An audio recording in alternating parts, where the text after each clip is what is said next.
there's so many different ways you could apply this. Like if Georgia plays Penn State, who are you taking? It's Georgia. Right? Yeah. And so if you want to go by that metric, it doesn't matter that Penn State has 1 loss and Georgia has 2. Yeah.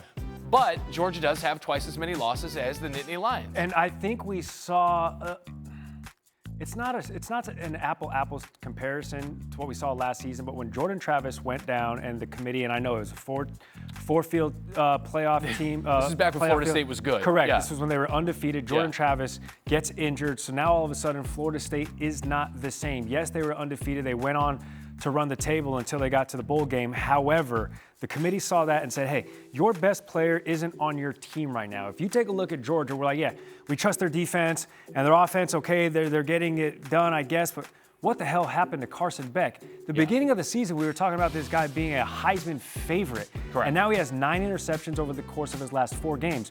So I think I can hear a little bit of what Paul is saying just because Kirby Smart is the new Nick Saban and that he has established this program into a level of superiority over the last half dozen years.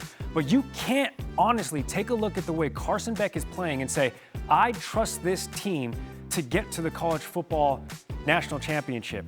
So them being on the fringes, I'm okay with because they still have a little bit of runway to prove that they deserve to be in the actual field of 12, and they get their next and best and final opportunity this Saturday between the hedges when the number 7 team in those rankings comes to town in Tennessee. Carson Beck, exact your demons. You keep turning the ball over.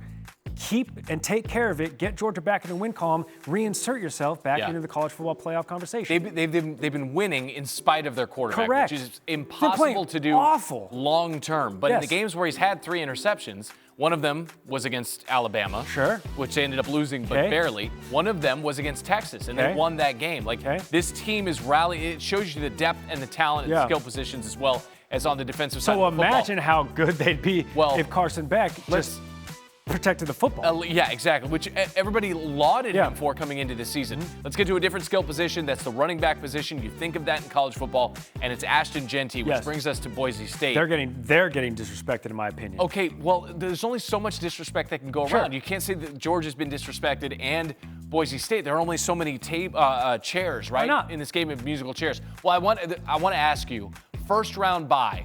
Within reach for them, question mark? Right now they're the 5th highest ranked conference champ, so they get in. Correct. But only the top 4 get buys. Should they be ahead of maybe the ACC champ? I was just about to say, Miami losing is the best thing that could have happened to the folks at Boise. Okay. And if Miami suffers a loss in the regular season or possibly in the ACC championship, maybe to Clemson, then maybe you see Boise State, if they win out, take care of business in the Mountain West, then maybe you see them leapfrog Miami and they get the bye week, they get to host a game on the Smurf turf.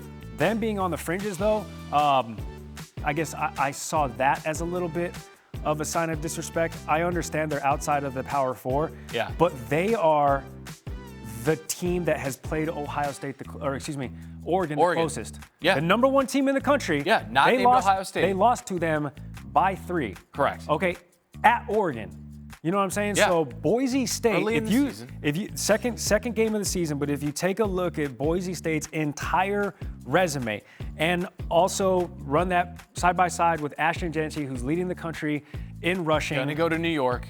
Boise State should be getting a little bit more credit, and I don't think they're quite getting enough, but they can take care of all of that if they win out. There's a sneaky matchup against San Jose State. They're at San Jose State this week. San Jose State is frisky. Let's hope for our sake, because we're in lockstep here. I don't want to see Boise State trip up. It's a big hurdle this week. Sneaky big. They don't get the benefit of the doubt that the Power Fours get. 1 loss and see you later, bye. Right.